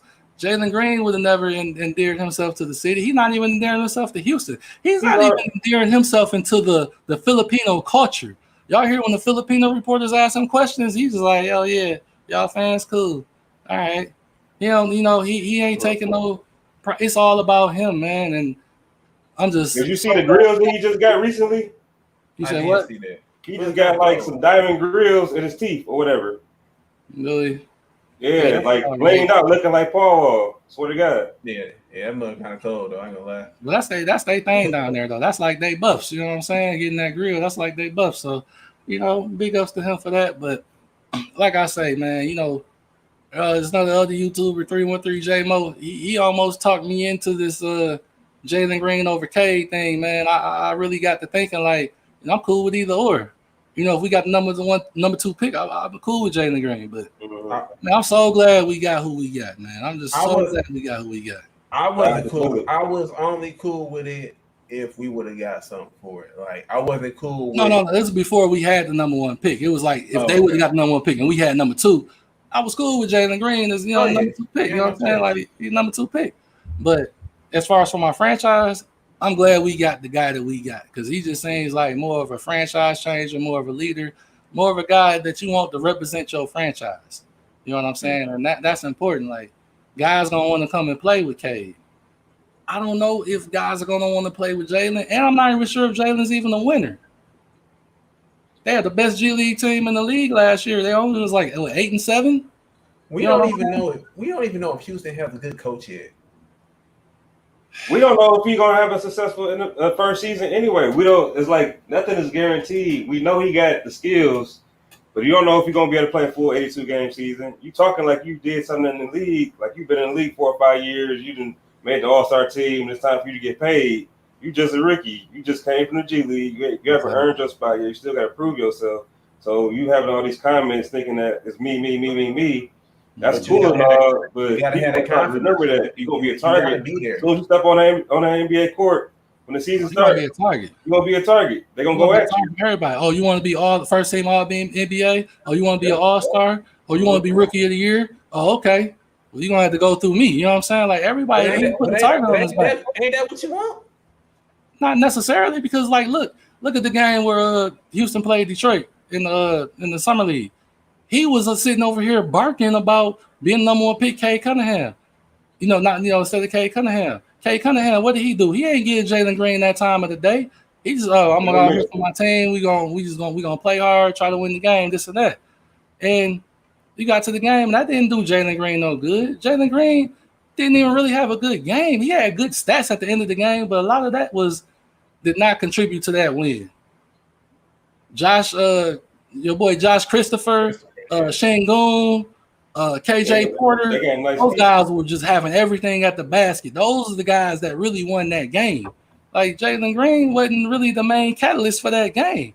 But of course he got all the accolades because he's the number 2 pick. But those other guys the one that really did the damage. So, man, whatever, man. Like Jalen Green, he just seemed a little soft. Don't say seem. He is soft. Man. Somebody that wears your shorts that high, the way you wear your suits, the way you wear your hair, looking like pimp from what's the day and age, man. This ain't that 99 2000. This ain't catching me for 99 2000. No, it's a different age. But what guy in the NBA did you know is that flamboyant? Hey, where is he going in Detroit dressed like that? Exactly. He couldn't. That's what I'm saying. He wasn't even fit for Detroit. He's not even fit for Detroit. Where you going dressed like that, Sleep? Where you going? The Views? You going to Starters? Where you going? Where we going? I don't know. Maybe I go somewhere off Hamilton, man. I don't know. Man, where you going? You going to Men's? I just don't understand why he's butthurt. You should be wanting to play for Houston. You should be like, oh, bet Houston got the exactly. And just go about your business. But you always play with a chip on my shoulder. It's almost like trying to create a fake narrative about yourself. Like nobody cares, bro. Nobody cares, bro. But we talking about it. But all right. Let's move on, man. It's getting kind of late. Last couple things we want to talk about. The Pistons got 17 guaranteed contracts right now. 16 guaranteed contracts with only 15 spots. now that we signed Hamidou Diallo, he accepted that offer we gave to him. So who do you see us getting rid of via cut of the trade? I'm looking at an article right now. Who's this article by Aaron Kellerstrass on Piston Powered. And he kind of go over a few things about cutting Jaleel. We could cut Trey Lyles, who we just signed, but it's gonna cost us $2.5 million. And he's a stretch big, so we could definitely use it shooting off the bench. They talking about cutting Jaleel Okafor, which would cost about $2.1 million. And because we got a guy like Garza ready to take over. But as far as guys that can be traded, he goes on to say, we got two possible candidates, one being Sekou Doumbouya and the other being Josh Jackson. And then on that same website, same guy also put in 3 teams that might be interested in the trade for Sekou Doumbouya. And the 3 teams are, let's see, we got, this went back too far. Hold on. Then we got the Spurs, and then we got the Raptors, then we got OKC. Let me see. Is it gonna let me go back? Yeah, that's what it says. See, it say OKC right here. Oh, here we go. Previous. All right, so they got us trading Sekou to the Spurs. Thunder then or to the Raptors. Raptors. Yeah, trading Sekou to the Raptors, and also possibly trading Sekou to the Oklahoma City Thunder. So what you guys think about this scenario that we find ourselves in, to where now that we got too many contracts, we just might have to either cut or trade somebody. Who do you think those candidates are? Let's start with you. Me personally, I feel like they got to get rid of Okafor because you already got a guy in Kelly Olynyk, then you got Garza, and then you still got Isaiah Stewart. So then you got Trey Lyles. So it's like, what are you gonna? It's like you got too many bigs. I like what he did last season as far as like putting a narrative behind him that he was a bust or whatever. He improved a little bit. He showed me something, but I just don't see him as a factor on this team because you need shooting. You don't want him clogging up the lane with the second unit. So you want guys that can space the floor, like Kelly Olynyk can shoot the 3. You got Trey Lyles can shoot the 3. Mm-hmm. So you need as many shooters as you can kind of get on your team to surround Cade with. So just in case you want to do a different type of lineups, do a lot of interchangeable with your lineups or whatever, mixing and matching, then you can go ahead and have a quality team as far as shooting on the court. But I kind of like him, but it's like he got to be the odd man out at some point. Like if he was to bring him back next year, or somebody should get hurt, then maybe. But I just don't see him being no long-term plans for the Pistons. What about you, Sleep? Yeah, I kind of touched on it earlier, but he healed. I don't like I said, I don't think Grant or Sekou are a part of our future going forward. You probably might have to throw Killian in there. I think Okafor is more of a buyout candidate more than a trade asset because I don't think he has any real value. Yeah, the article that had him getting cut, him or Rodney Magruder, one of them being cut candidates. I think like I said, I don't think Sekou has any. I don't think Sekou has value. I think he gets traded, but he doesn't get traded by himself because he hasn't shown anything. But think about it. Think about that Buddy Hield. Like he's about to become a free agent. What, next year? Yeah, you gotta pay him. 2 years. So you gotta pay him. No, so 2 I'm years. not gonna give up too many assets. He's already getting paid then. He must already be getting paid then. Yeah, he's already getting paid. His contract is actually after how much you getting? Grant. About 20 million, about around about the same as Jeremy Grant, maybe like 2 million. See, I don't want to pay nobody for that right now because we're not about to win on that contract anyway. But you got to trade assets to get that contract. But he's a better fit if we're going to move forward with Cade Cunningham to know what we need in my opinion. Player wise, yes, but not contract wise. Player wise, yes. We need a player like that. Like, yeah, I agree. But that contract, I'm not feeling it. Bro. I mean, expiring contracts are all over the NBA. But you're giving up an asset to get an expiring contract that's just going to expire. Is it really an asset? Is Jeremy Grant really an asset? No, in the grand scheme of things. I mean, we can get something for Jeremy Grant that can actually help this team. Whether that's a first round pick, whether it's mid round, first round pick, or whatever. I mean, but picking the guy for one season and then you got to pay this guy like it's 2 seasons. Yeah, but still straight, man. You think he's an all-star type of player? I think he can be on the earth. I didn't think Chris Middleton was an all-star type of player. But he kind of proved me wrong. I can't even hate on him. Like if you can shoot the basketball, and if Cade Cunningham is who y'all say he is, and he's passing the ball the way y'all say he is to shooters that can knock shots down, then everyone should benefit. Yeah, but Buddy Hield's getting shots now. Give up assets to get him though. If he was a free agent and you can just sign him outright, that might be cool. But I don't want to give up assets for a contract. And another thing, hey, I don't think Sacramento's a good franchise. That's another reason. I think he's just in a bad situation. I think him going to the Pistons would develop his game a little bit more, and I think we can do way more with him than they have done. This man got a 4-year contract, $94 million. Ooh.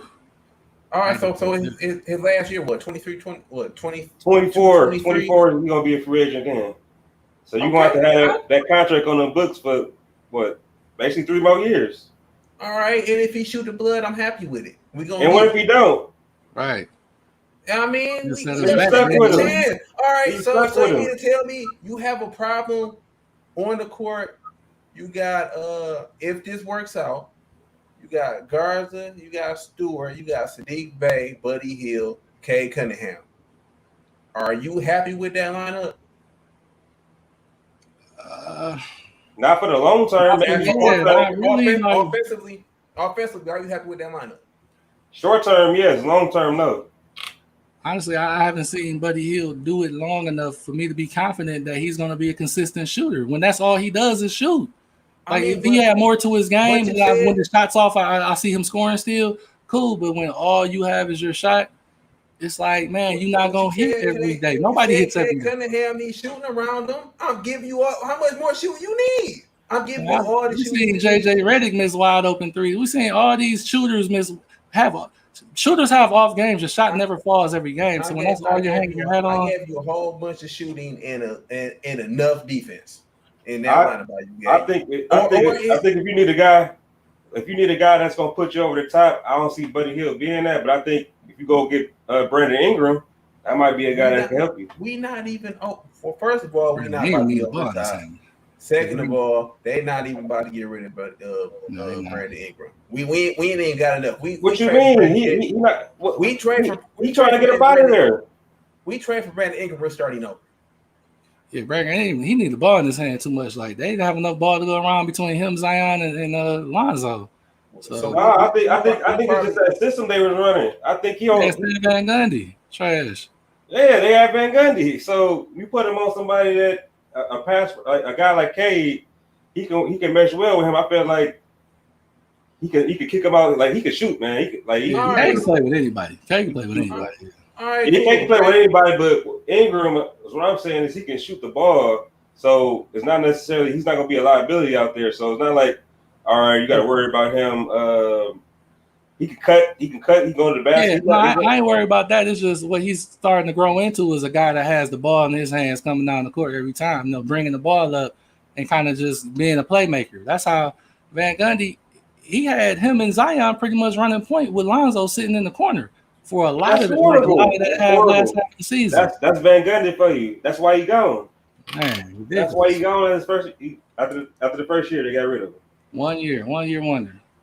And I kind of already knew that. Cause I think I'm not sure if I talked to you about this, but it was like I talked to somebody about this about when he got that job. I'm like, man, he's not the right. Like, all the teams he ever been with, he needed veterans. That's not a team. He can't coach younger guys. He needs older guys. You can't put him and say, all right, I'm gonna develop Zion or I'm gonna develop Lonzo. He doesn't, like he say, Shaq say he's a master of panic. Like you can't have that. No. Yeah, Lonzo playing off the ball. That's why I don't want to see from K. I don't want to see that type of I feel you. That's a good fear. That's a good fear. Yeah. Any other thoughts, Sleep? Grand killing the Sekou for Brandon Ingram now. Since y'all don't talk me into it. Yeah. Talk you into it. So hey, give him we'll give him a first round pick. Yeah, throw him a first round pick too, man. Come on, have Brandon Ingram over here with K. Hey, we'll be cool then. Can't really argue too hard about that, man. But yeah, you gotta give him a first round pick. They ain't gonna do it, but I can't argue about that. Hey man, his contract off the books, man. It's like, hey, man, maybe they might tune into the show. Hey, yo, let's get Brandon Ingram out here. The push for Ingram, the push for BI. All right, well, shoot, man. Let's go ahead, man. We've been on here for a minute. Let's go ahead and get ready to wrap this show up, man. Final thoughts, WSB. Final thoughts. Let's see. Don't forget where we can find you at too. Let everybody know where they can find you at too. You can search by YouTube, Wolf of South Beach. I do Madden gaming. If you want to see me stream Madden or 2K, check me out on there. That's pretty. We'll put the link in the description in this video. All right. What about you, Sleep? Any final thoughts? And where the people can find you at? Besides Sleep. Sleep froze. No, I ain't froze. I hope I ain't froze. Frozen in thought. You good. My thoughts. I got a little betting thought. I think the over under for the Pistons winning is, I believe, at 23.5. Oh wow! Over under. What? Over. You play a full 82 off a full 82. It's between. I want to say 23. I can't pull up right now. I want to say it's 23.5. Over under. That's so another bad season. 82 games. That's what they said, but I don't think it's gonna be as bad. Like last year, they thought we was gonna win like almost 30 or something like that, and I thought we was gonna be one of the top 3 worst teams in the league, and we was. This year, I don't see us being top 3 worst in the league. I'll say somewhere between 38 and 42. Over to me. Between 38 and 42. Mm-hmm. Oh, so you saying we in the playoffs then? That's not that might not get you in the playoffs. 10, man. That might not necessarily get you in the playoffs. That defense, bro. The East is tough. It is tough, but everybody don't D up like we D up, man. Like I think it's gonna be a different animal out here with K, man. And you watch guys take steps forward. Sadiq Bey, I mean, even if he give us the same thing, you know what I'm saying? Other guys, Jeremy Grant, he should be a little bit better. You gotta expect Killian to take that next step. You know what I'm saying? Having Luka on this team, I couldn't stand this dude at first, but man, he's showing value. Man, that's a Luke Bell beer. He's a Luke Bell beer right there. Josh Jackson, wild card, Diallo. We got a good little group that can be molded, man. So I can throw this 100 on this over 23.5. That's easy money. Y'all telling me? Yeah, you can take that down to MGM right now and place that bet. Easy. Yeah, you better place that right now before they change it, bro. Right. Because they're gonna change it. Video. Yeah, they're gonna change it, bro. But other than that, man, final thoughts, man. Great show. Glad everybody that's watching the video. If you're still watching this video, don't forget to like and subscribe. Once again, it's gonna help grow the channel. It's also gonna help comment. Also comment in the video. Give your thoughts about anything you might agree with or disagree with. I'd love to hear it. Right now, we just doing live streams because we don't really know how to edit that great yet. So we, before we start doing recorded videos, but we're gonna get to the point where we live streaming and we actually following the comments and expecting you guys to be here. But we're just getting started. So just come grow with us, man. This is what we do. We talk sports, Detroit sports, all sports, but Detroit centric. But Pistons, Lions, Tigers, Red Wings. This is what we do in the regular daily life. So, we just on here doing the same thing, and we just want to, conversate with other people that have that same passion that we have. So, once again, like and subscribe to the video. Tune in again. We'll be back. We'll let you know when we dropping. And everybody, thanks for tuning in. Stay blessed and stay safe. See you next time. Peace.